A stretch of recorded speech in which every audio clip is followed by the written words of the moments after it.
Իսկ դու արդեն որոշել ես, թե որ երկրներ պիտի այցելես 2025 թվականին։ Եթե դու էլ ես հոգնել օրեր շարունակ հարցումների անպատասխան մնալուց, դիմիր Travel with N տուրիստական գործակալություն, սպասեցնել չեն տա, անմիջապես կստանաս լավագույն առաջարկները, տուրփաթեթներ, ավիատոմսեր, հյուրանոցների լայն ընտրանի, էքսկուրսիաներ, սոցփաթեթի սպասարկում եւ ամենակարևորը՝ 24/7 ձևաչափով բարեհամբույր սպասարկում։ Travel with N 095 89 20 48 Բարև ձեզ հարգելի հեռուստադիտողներ, մենք շարունակում ենք կարևորագույն թեմաների քննարկումները, այս բան ես զրուցում իրանական ալիք օրաթերթի խմբագիր, վերլուծաբան Արամ Շանազարյանն է, շնորհակալ եմ Շանազարյան մեր հավերն ընդունելու համար։ Իհարկե առաջին հարցը, որի շուրջ կուզեի ձեր վերլուծությունները լսել, դա Հայաստան-Ադրբեջան հարաբերությունների իբրև թես կարգավորման գործընթացի վերաբերյալ կլինի,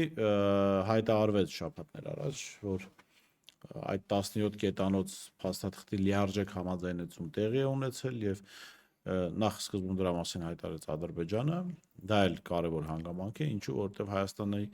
ԱԳ պաշտոնը զբաղեցնող ասում էր, որ իրենք առաջարկել են համատեղ հայտարարությամբ հանդես գալ, Ադրբեջանը առանձին է հայտարարել, ինչը նշանակում է նաեւ այսպես Ադրբեջանը նաեւ ուղերձը, որ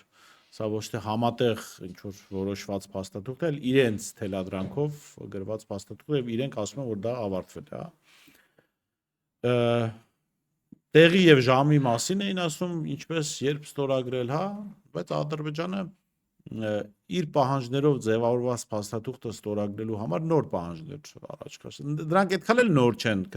միշտ եղել են քննարկումների մեջ, բայց ասած որ քանի Հայաստանի սահմանադրություն չի փոխվել, այդ փաստաթուղթը չի ստորագրվի։ Հիմա հարցը հետեւյալն է. Հայաստանի իշխանությունները իրենց քարոզչամեքենայով ասում են, որ փաստաթուղթը տեսեք պրոհայկական է, դրա համար Ադրբեջանը չի ստորագրում։ Մի կողմը ասում է, որ Ադրբեջանը ուզում է ավելին ստանալ, որտեղ է ճշմարտությունը, խնդրեմ։ Ես նախ պիտի սկսեմ մի կարևոր հանգամանքից, ասում ենք խաղաղության համաձայնագիր։ Համաձայնագիր սահմանումը ենթադրում է, որ այդ փաստաթուղթը, ցանկացած փաստաթուղթ պետք է երկու կողմերի միջև, ինչպես ասում է, համաձայնեցված լինի։ Այսինքն այդտեղ նկատի առնվեն երկու կողմերի շահերն էլ, երկու կողմերի նկատառումներն էլ, եւ դա լինի փոխզիջման, այսպես կոչված սկզբունքի հիմքի վրա։ Հիմա այստեղ ճիշտ հակառակն է տեղի ունենում, ինչպես դուք ասացիք, ներառված 17 կետերն էլ թելադրված են Ադրբեջանի կողմից, փաստաթղթի այս ամբողջ ձևավորման, հղկման գործընթացը, որ մենք ուսումնասիրում ենք, տեսնում ենք ինչ է եղել։ Ադրբեջանը ներկայացրել է պահանջներ, սկզբնական շրջանում վարչապետի աթոռը զբաղեցնող անձը եւ գործող իշխանությունները դրան չեն համաձայնվել, վերադարձրել են իրենց առաջարկներով, մերժվել է Ադրբեջանի կողմից, հետո ադրբեջանական տարաբնույթ ճնշումներ եւ այս մարդիկ ընդունել են առաջին կետը, հետո երկրորդը, հետո երրորդը, մինչեւ հասել ենք այդ 17 կետերին, որոնք ամբողջովին ներկայացրել են եւ ընդունել են։ Սա իրականում խաղաղության համաձայնագիր չի, սա հերթական կապիտուլյացիան է։ Նոյեմբերի 9 2020 թվականի նոյեմբերից 9-ից հետո հերթական կապիտուլյացիան է, ընդ որում շատ ավելի, այսպես կոչված բան կետերով, շատ ավելի պարտադրող կետերով, շատ ավելի զիջողական բանով, սա չի կարող լինել պրոհայկական փաստաթուղթ, ինչպես որ գործող իշխանությունների տարբեր քարոզչամեքենաները, ՔՊ-ի տարբեր կալիբրի եւ նշանակության գործիչները, ներկայացուցիչները փորձում են հայտարարել, փորձում են համոզել նախ հայաստանյան հասարակությանը, հետո ողջ հայությանը, սա նման բան չէ։ Սա ընդհանրապես պարտադրված փաստաթուղթ է Ադրբեջանի կողմից, որը ընդունել է այս իշխանությունները պարզ պատճառով, որովհետև իրենք խոստացել են այսպես կոչված խաղաղություն ժողովրդին, այդպիսով փորձել են ստանալ ժողովրդի վստահության քվեն, խաբել են ժողովրդին խաղաղություն քարոզելով, հիմա այդ խաղաղությունը չի ստացվում, իրենց անհրաժեշտ է ընդամենը մի թուղթ, որտեղ դրա վերնագրում, խորագրում կամ ինչ որտեղ խաղաղություն բառ օգտագործված լինի, որ ներկայացնեն, տեսեք, մենք խաղաղություն բերեցինք եւ ապահովեն իրենց վերարտադրության հնարավորությունը։ Մեկ դա է եւ երկրորդ հերթին պարզ է, այսինքն Ադրբեջանը ինչի պիտի ստորագրի այս փաստաթուղթը, Եթե տեսնում է, որ ցանկացած քայլով, ցանկացած պահանջը բավարարվում է Հայաստանի Հանրապետության գործող իշխանությունների կողմից, վարչապետի աթոռը զբաղեցնող անձի կողմից, ԱԳ պաշտոնը զբաղեցնող անձի կողմից եւ պարզ է, որ ինքը առաջ է քաշելու հերթական առաջին պայմանը, երկրորդ պայմանը, երրորդ պայմանը եւ այսպես շարունակ։ Հիմա սահմանադրության փոփոխության հարցն է դրված, հետո վստահաբար կդնեն զինանշանի փոփոխություն, հետո կդնեն մեկ այլ հարց, մեկ խնդիր, ես չեմ կասկածի եւ չեմ զարմանա, եթե այս փաստաթղթում պահանջ ներկայացնեն, որ դուք պետք է բավարարեք նաեւ Թուրքիայի պահանջները։ Դա էլ ներկայացվի այս փաստաթղթում, ես չեմ զարմանա։ Դե ըստ էության սահմանադրության այդ փոփոխություն ասվածը նաեւ Թուրքիայի պահանջների շրջանակում է, որովհետեւ այնտեղ ասում են ձեր սահմանադրության մեջ հիշատակվում է անկախության հռչակագիրը, որտեղ կա Արևմտյան Հայաստան տերմինը, կա Արցախ տերմինը, հա, կա ցեղասպանության մասին հիշատակում։ Ես կարծում եմ դա շատ ավելի շատ պետք է Թուրքիային։ Եվ Փաշինյանի հրապարակային արդարացումները սահմանադրության փոփոխության վերաբերյալ եւս հուշում են, որ այդ պահանջը շատ ավելի շատ թուրքական է։ Ինչու, որտեղ ինքը խոսում է, որ Արևմտյան Հայաստանը դա արմավիրն է, հա, ինքը ասում է ցեղասպանությունը մեր արտաքին քաղաքական օրակարգում չկա, հա, ցեղասպանության ճանաչումը։ Այնպես որ համաձայն եմ ձեզ հետ եւ իրենք են վկայում անգամ դրա մասին։ Հիմա լավ, Ադրբեջանը ինչքան ժամանակ կարող է չստորագրել հաստատությունը։ Չնայած մյուս կողմը գիտեք ինչն է абսուրդային դարձել, մի կողմից մարդիկ սպասում են ստորագրվի փաստաթուղթ, որը ստիպել է Ադրբեջանը, մյուս կողմից մարդիկ անհանգստանում են, որ Ադրբեջանը չի ստորագրում այդ փաստաթուղթը, այսինքն երկու սցենարներն էլ մեզ համար վատ են, բայց կարծեք թե ինչ-որ սցենարի վերաբերյալ սպասում կա, որ այ որ ստորագրի ինչ-որ բան կլինի։ Այո, որովհետև հասարակությանը հասցրել են այդ բանի, այսինքն այդ վախի սերմանումը, որ ցավոք սրտի 44 օրյա պատերազմի ընթացքում եւ դրանից հետո տեղի ունեցավ այդ վախը, որ սերմանեցին ժողովրդի մեջ, որ տեղի կունենա նոր պատերազմ, նոր տարածքային կորուստներ, նոր զոհեր, հասարակության այսպես կոչված մեջքը կոտրել է դիմադրողականությունը, հասցրել է այն նվազագույն մակարդակի։ Այդ վախի մթնոլորտը իրենք շատ ճիշտ կարողացել են սերմանել ու շատ ճիշտ օգտվում են դրանից։ Հասարակությունը այո ճիշտ է անդրադառնում, երկու պարադոքսալ վիճակ է։ Համ ասում են, սա ոչ նպաստավոր փաստաթուղթ է, ամբողջովին ադրբեջանական, որը չի ստորագրվում, մտահոգում են, այդ մյուս կողմից էլ մտահոգում են, որ ինչու չի ստորագրվում, որ վերջի վերջո մենք կստանանք այսպես չակերտյալ խաղաղություն կոչվածը։ Եվ ես կարծում եմ, որ Ադրբեջանը դեռևս չի ստորագրելու երկու պարզ պատճառով։ Առաջինը ստանալու այն ինչ որ մենք խոսեցինք, ստանալու այն առավելագույնը, որ ինքը ցանկանում է, ասենք թուրք-ադրբեջանական ալյանսն է ցանկանում, այստեղ միայն Բաքվի խնդիրը չէ, այստեղ Անկարայի խնդիրն էլ կա, ստանալ այն առավելագույնը, որ իրենք են ցանկանում։ Երկրորդ, մենք ականատես ենք, որ մեծ մերձավոր արևելքը ընդհանրապես եվրասիական տարածաշրջանը ընդհանուր առմամբ վերցրած եւ դրա մի մասնիկը հարավային Կովկաս, այդտեղ տեղի են ունենում շատ լուրջ աշխարհաքաղաքական խմորումներ, վերադիրքավորումներ, վերասահմանումներ աշխարհագրական սահմանի, այսինքն այսպես աշխարհագրական սահման չասեմ, այսպես կոչված ազդեցության գոտիների ճշգրտում հիմնականում Միացյալ Նահանգների եւ Ռուսաստանի միջև անորոշ վիճակ է այս տարածաշրջանում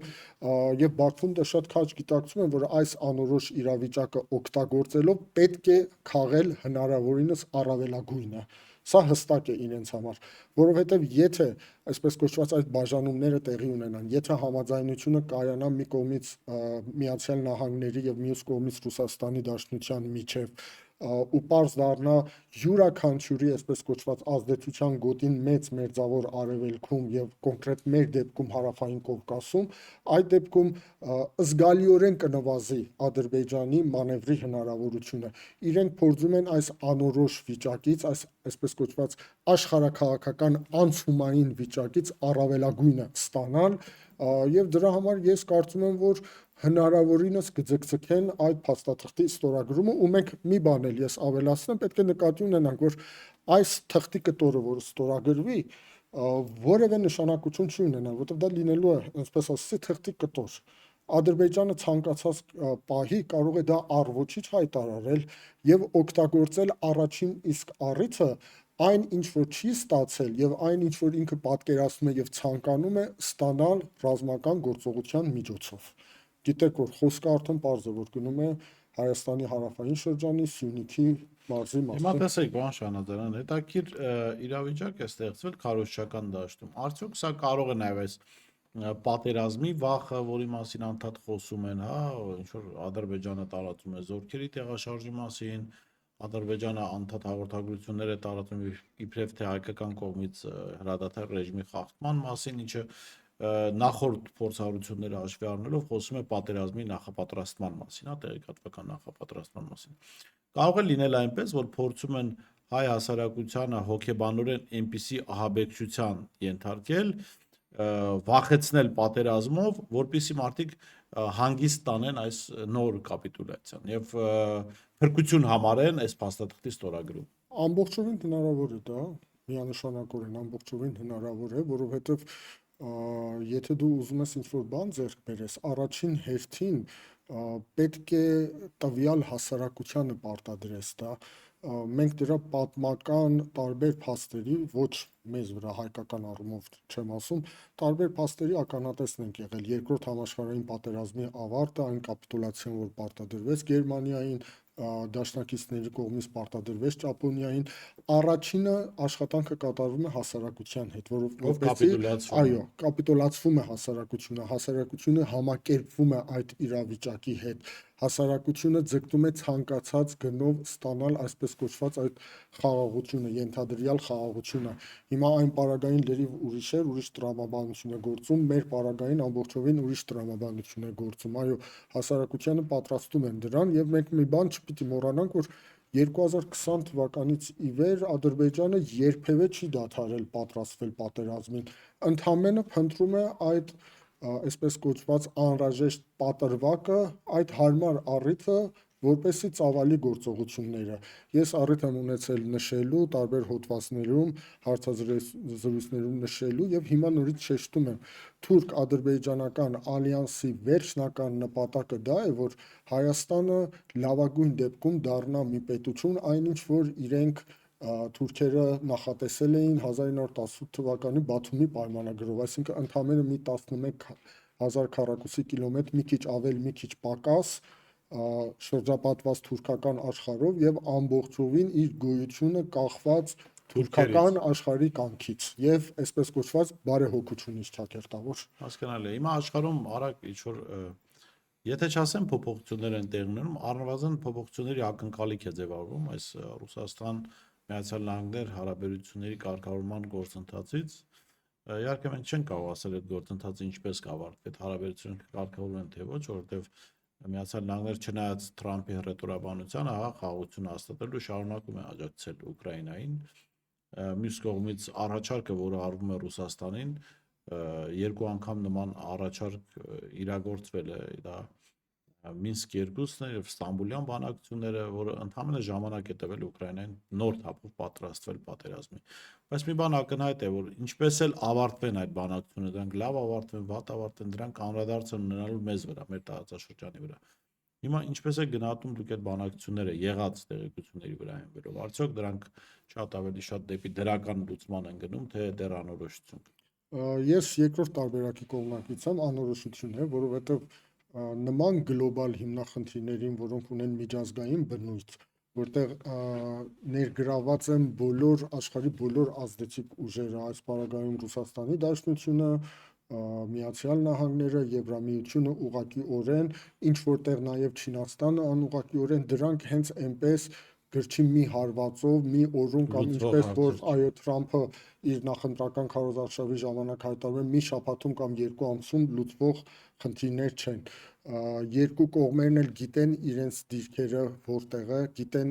ինչ առավելություններ ունեն այսպես կոչված մարտավարական եւ փորձում են դրանք այսպես կոչված իրացնել այդ ամեն հնարավորությունները։ Ռուսաստանը շատ լավ գիտի, որ հիմա շատ ավելի նպաստավոր պայմաններում է, քան այնինչ որ 1 տարի առաջ էր Միացյալ Նահանգները գիտի, որ վերջի վերջո Ռուսաստանին անհրաժեշտ է թոթափել այս տոտալ ճնշումները, որ իր վրա կա պատժամիջոցները վերադառնալ, այսպես կոչված այդ սանձերը արձակել եւ կարողանալ հանգիստ աշխատել, այդ ամբողջը կա, այս ամբողջ խնդիրները կա եւ իմ կարծիքով սա ենթադրում է, որ մենք այսպես կոչված կարճատև կտրվածքով ժամանակում այնպիսի խաղաղության պայմանագիր, որը կբավարարի բոլորին, դրա ականատեսը չենք լինելու։ Սա շատ նուրբ աշխարհաքաղաքական շախմատ է, որի յուրաքանչյուր քայլի վրա պետք է աշխատել, պետք է զգուշավոր լինել եւ ու այս բոլորը իր արձագանքը բնականաբար Հարավային Կովկասում ունենալու է, որովհետև մենք ականատես ենք, որ աշխարհը մոտենում է, այսպես կոչված աշխարհաքաղաքական վերաձևումների նոր փուլի, դրա սեմին է կանգնած, թևակողել է այդ փուլը եւ գործընթացներ են ընթանում։ Դա չի բավարարվելու միայն ու միայն չի սահմանափակվելու միայն ու միայն ուկրաինական հակամարտությամբ, դա տեղափոխվելու է Մերձավոր Արևելքում, մենք լուրջ փոփոխությունների ականատեսն ենք լինելու, այդ ամեն ինչը տեղի է ունենալու նաև Հարավային Կովկասում, գծվելու է յուրաքանչյուր ուժի ազդեցության գոտու սահմանները, որ տարածաշրջանում ով, ինչպես, եւ մենք պիտի մի հանգամանք եւս հաշվի առնենք, դեռևս այս գործընթացում ներառված չէ Չինաստանը։ Չինաստանը ամենակարևոր գործոններից մեկն է։ Այս վերադասավորումները, աշխարհաքաղաքական քարտեզի այս վերաձևումը առանց Չինաստանի մասնակցության չի կարող տեղի ունենալ։ Իսկ ինչ վերաբերում է Եվրամիությանը, ես կարծում եմ, որ ավելի լուսանցքային դերակատարություն կարող է ունենալ Եվրամիությունը, որտեղ զգալիորեն թուլացած է, զգալիորեն կորցրել է իր դիրքերը մանավանդ Թրամփի ընտրությունից հետո եւ հիմնական խաղացողները լինելու են Միացյալ Նահանգներ, Ռուսաստան եւ Չինաստան, ինչու՞ չէ նաեւ տարածաշրջանային գլխավոր խաղացողները մեր դեպքում Թուրքիան, Իրանի Իսլամական Հանրապետությունը եւ ավելի լայն կտրվածքով նաեւ Սաուդյան Արաբիան ու Իսրայելը այս տարածաշրջանում։ Հիմա տեսեք, Հայաստանը չնայած այն հանգամանքին, որ ակնհայտ է, որ Եվրամիությունը որպես հավաքականություն բավական թուլացած է եւ բացի դրանից որ թուլացած է, Եվրամիությունը ինքնին ի սկզբանե ինքն իրենով իր անվտանգությունը ապահովող չի եղել։ Հիմա Հայաստանում սկսել են գործընթաց գոնե հրապարակ այսպես հրապարակախոսության մակարդակի, կամ ինչ որ նախագծերի մակարդակի, որ այ մենք անվտանգության խնդիրներ ունենք, մենք ուրեմն կգնանք Եվրոպա։ Հիմա խորհրդարանում այդ հարցը քննարկվում է արտաքին հարաբերությունների հանձնաժողովում, ինչ կարող է դա տալ Հայաստանին, բացի քարոզչական, այսինքն մի երկու լավ խոսքից, չգիտեմ, երկու լավ հոդված, հաղորդում, ուրիշ ինչ կարող է տալ։ Ես չեմ կարծում, որ ինչ որ շոշափելի արդյունք կունենա դա, որովհետև ինչպես ասացիք, Եվրամիության դիրքերը ահագին թուլացած են, ինքը շատ լուրջ ներքին խնդիրներ ունի կարգավորելու։ Հիմա Եվրամիությունը խոսում է, որ վերջին 1-2 ամսվա ընթացքում տարբեր գործիչներ տարբեր երկրներից խոսում են Եվրամիության համապարփակ, այսպես միացյալ պաշտպանական համակարգի ստեղծման եւ հզորացման մասին։ Իրենք դեռ ունեն ներքին խնդիր կարգավորելու, ներքին պաշտպանվածությունը, ներքին ռազմական այդ ուժը վերականգնելու, անկախ ուժ ստեղծելու Ամերիկայի Միացյալ Նահանգներից հնարավորինս անկախ,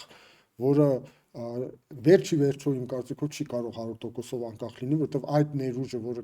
կարողանա Եվրոպային անջատել, կախվածությունը ամբողջովին ոչնչացնել Միացյալ Նահանգներից, դա հնարավոր չէ։ Եվ մյուս հարցը, որ կա,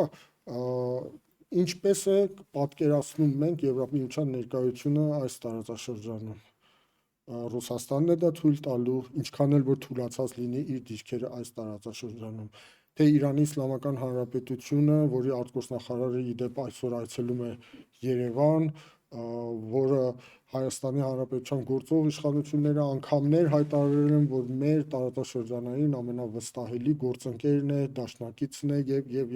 արդյոք հանդուրժելու է Իրանի Իսլամական Հանրապետությունը Եվրամիության եւ բնականաբար տրամաբանորեն ՆԱՏՕ-ի ուժերի ներկայությունը իր անմիջական սահմաններին, թե ոչ, եւ վերջի վերջո չմոռանանք պատմական փաստը, երբ առաջին հանրապետության ժամանակ օրերին նեղ վիճակը հաղթահարելու համար, նույնպես աշխարհաքաղաքական փակուղին հաղթահարելու համար դիմեցին անգլիացիներին, անգլիացի գեներալի թևավոր խոսքը. անգլիական նավերը չեն կարող բարձրանալ հայկական լեռները։ այդ տրամաբանությունը չի փոխվել այսօր եւս։ Եվ մենք Եվրամիության վրա անվտանգային առումով Եվրամիության հետ հույսեր կապել, անմիջականորեն հույսեր կապել, դա անիմաստ է։ Ես մի նախադասություն էլ ավելացնեմ, որ այո, ներկա աշխարհում գործում են դաշնակցային հարաբերություններ։ Հայաստանի Հանրապետության նման փոքր երկրներին անհրաժեշտ է դաշնակցային հարաբերություններ, որպեսզի հավելյալ երաշխիքներ ստանալ անվտանգությունը ապահովելու, բայց չմոռանանք, յուրաքանչյուր երկրի անվտանգությունը առաջինը ապահովում է ինքը, այլ ոչ թե ուրիշները։ Եվ վերջին հարցը, պարոն Շանազարյան, Թուրքիայի մեջ է կատարվում։ Տպավորություն կա, որ ակնհայտ է, որ այդ արևմտյան տեխնոլոգիաներն այդտեղ կիրառվում, բայց տպավորությունն այսպիսին է, որ Էրդողանը Թուրքիայի այսօրվա իշխանությունները ինչ որ հարցում կամ չեն բավարարել, կամ լավ չեն աշխատել արևմտյան թելադրանքով, հա, եւ հիմա կամ աչք են վախացնում, կամ պատրաստվում են Էրդողանին փոխել, որը մի մարդով, որը առավել ներգրաված կլինի արևմտյան պրոյեկտներով, առավել ջանասիրաբար։ Այն որ արևմտյան ձեռագիրը գործում միանշանակ է, այսինքն այն ինչ որ տեղի է ունենում, այն ինչ որ արևմտյան լրատվամիջոցներն են ներկայացնում եւ տեխնոլոգիաները, որոնք գործում, միանշանակ արևմտյան է։ Եվ բնականաբար արևմուտքին եւ հատկապես Եվրամիությանը այսօր շատ ավելի ձեռնտու է, որ Էրդողանից բացի դա փոխարինվի գործող այդ Իմամօղլուն, որը ձերբակալվել է, նման պրոարևմտամետ գործիչով, որը տրամագծորեն փոխի Թուրքիայի այսպես կոչված ոչ թե արտաքին քաղաքականությունը, այլ արտաքին քաղաքականության հիմքում ընկած այդ արժեքային համակարգն ու սկզբունքները, որոնք Էրդողանի օրոք պրո-իսլամական, այսպես կոչված փանթուրանական, այսպես կոչված օսմանյան կայսրության նեոօսմանիզմն է, դա կփոխի արևմտյան արժեքներով, սա միանշանակ է իմ կարծիքով, բայց այստեղ գործում է մի այլ հանգամանք եւս, որ մենք պետք է նկատի ունենանք նաեւ այն հանգամանքը, որ Էրդողանի հաշվարկներն են սխալ եղել, նա այսպես կոչված արբեցած Սիրիայում իր ճակերտավոր հաջողությունից, որտեղ դա շատ չափազանց երերուն է, Հարավային Կովկասում իր հաջողություններից, իսլամական աշխարհում իր այսպես կոչված վարկանիշի բարձրացումից, այս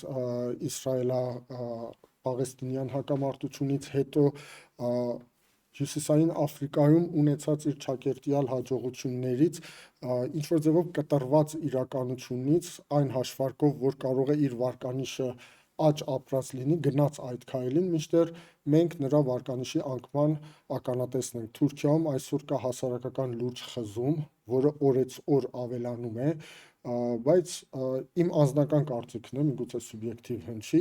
իմ կարծիքով հաշվի առնելով Էրդողանի ոճի, այսպես կոչված ամբողջավար, տոտալիստ եւ գործապաշտ քաղաքական գործիչներին, ինչպիսին կա օրինակ Նեթանյահուն Իսրայելում, նրանց հաջողվում է այնուամենայնիվ նման ճգնաժամերը հաղթահարել։ Ես կարծում եմ, որ դեռևս նա հնարավորություն ունի այս ճգնաժամը հաղթահարելու, բայց այս ճգնաժամից ինքը դուրս է գալու թուլացած, իսկ թուրքական հասարակության մոտ լուրջ խզումներով։ Այնինչի ականատեսը, որ մենք Իսրայելում ենք վերջին 3-4 տարիների ընթացքում։ Շնորհակալ եմ, պարոն Շանազարյան։ Ես շեշտեմ զրուցում էի հելուցաբան Ալիք իրանահայ Ալիք օրաթերթի խմբագիր Արամ Շանազարյանից, տեսություն կհանդիպենք։